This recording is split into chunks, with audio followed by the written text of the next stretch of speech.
Hi అండి, welcome back to my channel Jashu's creations. ఇలాంటి videos కోసం నా ఛానల్ని సబ్స్క్రైబ్ చేసుకుని పక్కనే ఉన్న బెల్ ఐకాన్ని క్లిక్ చేయండి. ఈ రోజు వీడియోలో కేవలం 3 మీటర్స్ క్లాత్తో 2 డబుల్ అంబ్రెల్లా ఫ్రాక్లు అయితే స్టిచ్ చేస్తున్నానండి. నేను చూపించే విధంగా ఒక్కసారి మీరు ట్రై చేసి చూడండి, మీకు కూడా పర్ఫెక్ట్గా స్టిచ్చింగ్ అయితే వచ్చేస్తుంది. ఈ వీడియోలో కటింగ్ అండ్ స్టిచ్చింగ్ రెండు కూడా క్లియర్గా ఎక్స్ప్లెయిన్ చేస్తాను. తప్పకుండా వీడియో చివరి వరకు చూడండి ఫ్రెండ్స్, అప్పుడే క్లియర్గా అర్థమవుతుంది. లేట్ చేయకుండా వీడియో స్టార్ట్ చేసేద్దాం. ఫస్ట్ ఇది మెయిన్ ఫ్యాబ్రిక్ అండి. నేను ఆల్రెడీ ఈ డ్రెస్ కటింగ్ అయితే కంప్లీట్ చేశాను. సో మీకు క్లియర్గా ఎక్స్ప్లెయిన్ చేస్తాను, ఒకసారి చూడండి. ఫస్ట్ నేను బాడీ పార్ట్ని కట్ చేశాను అనమాట. ఇది లైనింగ్ అండి. నేను ఇక్కడ పాలిస్టర్ లైనింగ్ తీసుకున్నాను, మీరు కావాలంటే కాటన్ కూడా తీసుకోవచ్చు. ఇప్పుడు ఇది 6 ఇయర్స్ పాప కోసం నేను స్టిచ్ చేశాను. దానికి కావాల్సిన మెజర్మెంట్ చూపిస్తున్నాను చూడండి. షోల్డర్ వచ్చి 2 ఇంచెస్ మాత్రమే తీసుకున్నాను. అలానే నెక్ పొడవు 3 ఇంచెస్ తీసుకున్నాను. నెక్స్ట్ చంక దగ్గర 4 ఇంచెస్ దగ్గర మార్కింగ్ వేసుకుని ఇలా రౌండ్గా కట్ చేసుకున్నాను. నెక్స్ట్ టోటల్ లెంత్ వచ్చి 10 ఇంచెస్ తీసుకున్నానండి. ఈ 10 ఇంచెస్ అనేది కరెక్ట్గా సరిపోతుంది. ఇలా డబల్ ఫోల్డ్ చేసుకుని క్లియర్గా కట్ చేసుకున్నాను అనమాట. షేప్ అయితే ఇలా ఉంటుంది. నేను ఫ్రంట్ బ్యాక్ ఒకే నెక్ డిజైన్ పెట్టేశాను. మీరు కావాలంటే డిఫరెంట్గా మార్చుకోవచ్చు. ఇది మెయిన్ ఫ్యాబ్రిక్. ఇది 1 మీటర్ తీసుకున్నాను. ఈ 1 మీటర్ని రెండిటిగా డివైడ్ చేశాను. ఒకటి ఒక ఫ్రాక్కి, మరొకటి మరొక ఫ్రాక్ కోసం. ఇప్పుడు నేను వీడియోలో చూపిస్తున్నట్లు షేపు కరెక్ట్గా వచ్చేలా డబల్ ఫోల్డ్ చేసుకుని ఇలా లైనింగ్ పెట్టుకుని ప్రాపర్గా కట్ చేసుకోవాలి. పై వైపున ఎక్స్ట్రా క్లాత్ ఉంది కదా, అది కట్ చేసేసానండి. నెక్స్ట్ దీని గురించి క్లియర్గా స్టిచ్చింగ్లో చూపిస్తాను. ఇప్పుడు బాటమ్ క్లాత్ చూపిస్తున్నాను చూడండి. ఇదైతే 2 మీటర్స్ క్లాత్. 2 మీటర్స్ క్లాత్ని 1 మీటర్ సపరేట్ 1 మీటర్ సపరేట్గా చేశాను. ఇప్పుడు నేను కట్ చేస్తున్నది 1 మీటర్ క్లాత్ అనమాట. ఈ 1 మీటర్ క్లాత్ని డబల్ ఫోల్డ్ చేసుకుని అలానే సమోసా మోడల్లో డబల్గా ఫోల్డ్ చేసుకోవాలి. అప్పుడు మీకు షేప్ అనేది ఇలా వస్తుంది.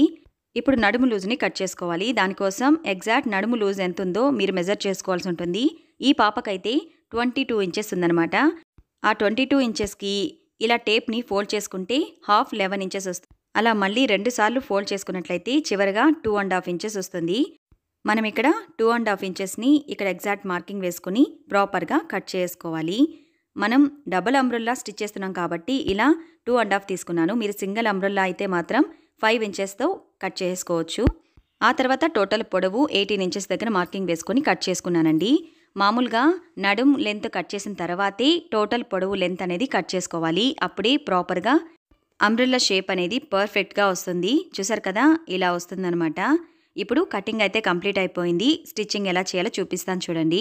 మనం ముందుగా కట్ చేసి పెట్టుకున్న బాడీ పార్ట్ని ఫస్ట్ మనం స్టిచ్ చేసుకోవాలండి. ఇలా మనం సింగిల్గా తీసుకోవాలన్నమాట. మెయిన్ ఫ్యాబ్రిక్ రైట్ సైడ్ ఉండాలి, అలానే లైనింగ్ ఫ్యాబ్రిక్ రాంగ్ సైడ్ ఉండాలి. చూసారు కదా, నేను వీడియోలో చూపిస్తున్నట్లు ఇలా పెట్టుకొని ఫస్ట్ నెక్ని కుట్టుకోవాలండి. నెక్ స్టిచ్ చేసిన తర్వాత ఎక్స్ట్రా క్లాత్ కట్ చేసుకుని రివర్స్ చేసుకోవాలి. ఆ తర్వాత పై వైపు కూడా ఒక స్టిచ్ వేసుకుని ఆ తర్వాత ఈ షేప్ని ప్రాపర్గా స్టిచ్ చేసి ఎక్స్ట్రాలంతా కట్ చేసుకోవాలి. చూసారు కదా, నేను మొత్తం స్టిచ్ చేసాను. స్టిచ్ చేసిన తర్వాత ఇలా ఉంటుంది షేప్.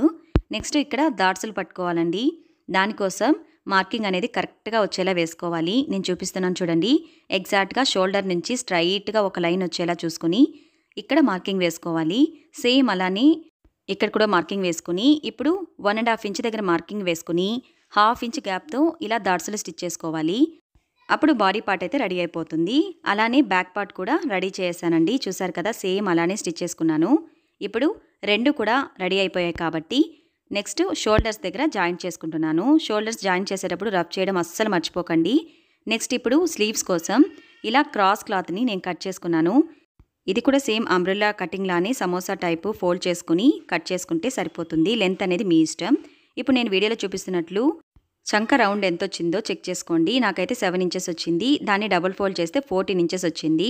ఇప్పుడు సేమ్ అదే లెంత్లో నేను ఈ స్లీవ్స్ రౌండ్ని నేను ఇక్కడ మెజర్ చేస్తున్నాను. కరెక్ట్గా 7 ఇంచెసే వచ్చింది. చూసారా, అలా కట్ చేసుకున్నాను అనమాట. ఇప్పుడు ఈ స్లీవ్స్ని ఒక సైడు నేను వీడియోలో చూపిస్తున్నట్లు డబుల్ ఫోల్డ్ చేసుకుని ఎంత సన్నగా వీలైతే అంత సన్నగా స్టిచ్ చేసుకోవాలండి. ఇది క్రాస్ క్లాత్ కదా, స్టిచ్ చేసేటప్పుడు చాలా స్లోగా స్టిచ్ చేసుకోండి, అప్పుడే ఫినిషింగ్ బాగొస్తుంది. చూసారు కదా, నేను స్టిచ్ చేసుకున్న తర్వాత ఇలా జాయింట్ చేసాను. జాయింట్ చేసిన తర్వాత లుక్ అయితే ఇలా ఉంటుంది. ఇది వీడియో కొంచెం కట్ అయింది, సారీ. నెక్స్ట్ నేను ఇలా స్లీవ్స్ స్టిచ్ చేసిన తర్వాత పై వైపును కూడా ఒక స్టిచ్ వేసానండి. ఎందుకంటే ఈ స్లీవ్స్ ఇలా బ్యాక్ సైడ్కి రాకుండా ఇలా ప్రాపర్గా ఫ్రంట్కే ఉంటాయని. చూసారు కదా, షేప్ అయితే ఇలా ఉంటుందన్నమాట. ఇలా మొత్తం 2 వైపులా స్లీవ్స్ స్టిచ్ చేసుకున్న తర్వాత మనకు బాడీ పార్ట్ అయితే రెడీ అయిపోయిందండి. ఫైనల్ లుక్ అయితే ఇలా ఉంటుందన్నమాట.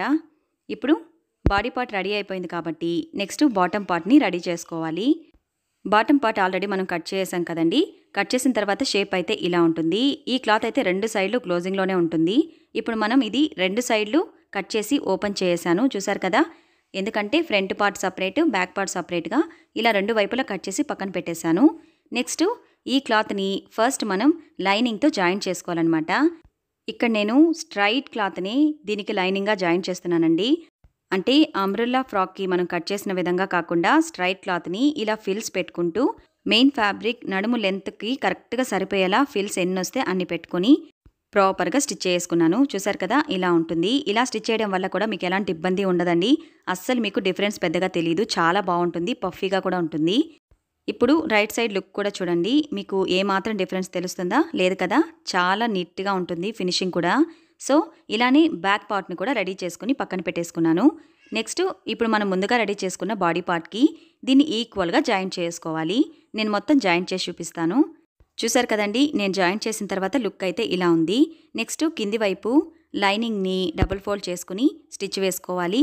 ఆ తర్వాత పై వైపున మెయిన్ క్లాత్ని కూడా మీకు ఎంత వీలైతే అంత సన్నగా ఫోల్డ్ చేసుకుని లైన్గా క్లాత్ని లాగుతూ స్టిచ్ చేసుకోండి. అప్పుడు మీకు అచ్చం జిగ్జాగ్ చేసినట్లుగానే చాలా పఫీగా పర్ఫెక్ట్గా వస్తుంది ఫినిషింగ్ అనేది. ఒక్కసారి ఇలా మీరు ట్రై చేసి చూడండి. నార్మల్ మిషన్తోని చాలా అందంగా ఫ్రాక్ అయితే రెడీ అయిపోతుంది. ఇలా స్టిచ్ చేసిన తర్వాత ఇలా రివర్స్ చేసుకుని నేను వీడియోలో చూపిస్తున్నట్లుగా ఆ ఫ్రాక్ లెంత్ అనేది పాప మెజర్మెంట్ని బట్టి టైట్ లూజ్ అనేది అడ్జస్ట్ చేసుకుని మార్కింగ్ వేసుకుని ఇటువైపు అటువైపు 2 వైపులా రఫ్ చేసుకుంటూ డబల్ స్టిచ్ అనేది వేసుకోవాలి. నెక్స్ట్ ఈ నడుము లెంత్ రాగానే అక్కడికి ఎండ్ చేసేయండి. నడుము లెంత్ నుంచి మెయిన్ ఫ్యాబ్రిక్ని సపరేట్గా, లైనింగ్ని సపరేట్గా స్టిచ్ చేసుకోవాలి. అప్పుడే ఫ్రాక్ గోల్ అనేది చాలా పర్ఫెక్ట్గా వస్తుందన్నమాట. సో నేను మొత్తం మీకు స్టిచ్ చేసి చూపిస్తానండి. నేను ఫ్రాక్ మొత్తం స్టిచ్ చేశాను. చూసారు కదా, షేప్ మొత్తం స్టిచ్ చేసిన తర్వాత ఫైనల్గా డబుల్ అంబ్రెల్లా ఫ్రాక్ అయితే రెడీ అయిపోయింది. చూసారా ఎంత బాగా వచ్చిందో. మనం ఇక్కడ ఎలాంటి ఎక్స్ట్రా మెటీరియల్ అయితే యూజ్ చేయకుండా నార్మల్ మిషన్తోని చాలా అందంగా మనం స్టిచ్ చేసుకోవచ్చండి. చాలా తక్కువ మెటీరియల్తోనే స్టిచ్ చేశాను. ఇలానే 2 ఫ్రాకులు రెడీ చేసుకోవచ్చు. ఇది 6 ఇయర్స్ పాపకి స్టిచ్ చేశానండి. మరొకటి 4 ఇయర్స్ పాపకి స్టిచ్ చేసుకున్నాను. సో ఫైనల్ లుక్ అయితే ఇలా ఉంటుంది. మీ అందరికీ క్లియర్గా అర్థమైందని అనుకుంటున్నాను. మీకు ఏమైనా డౌట్స్ ఉన్నట్లయితే కామెంట్లో అడగండి, తప్పకుండా రిప్లై ఇవ్వడానికి ట్రై చేస్తాను. ఈ వీడియో నచ్చితే ప్లీజ్ లైక్ చేయండి, షేర్ చేయండి, సబ్స్క్రైబ్ చేసుకుని పక్కనే ఉన్న బెల్ ఐకాన్ని క్లిక్ చేయండి. Thanks for watching.